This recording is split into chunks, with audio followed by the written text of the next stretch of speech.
பரத்தமை, அனைத்து ஒழுக்கக்கேடுகள், பேராசை ஆகியவற்றின் பெயர் கூட உங்களிடையே சொல்லப்படலாகாது. இதுவே இறை மக்களுக்கு ஏற்ற நடத்தை. திருத்தூதர் பவுல் எபேசியருக்கு எழுதிய திருமுகம் 5வது அதிகாரம் 3வது இறை திருவசனம்.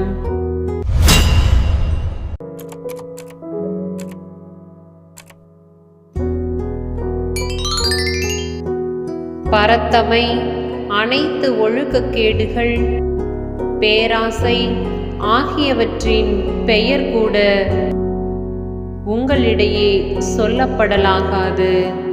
இதுவே இறை மக்களுக்கு ஏற்ற நடத்தை. திருத்தூதர் பவுல் எபேசியருக்கு எழுதிய திருமுகம் 5வது அதிகாரம் 3வது இறை திருவசனம்.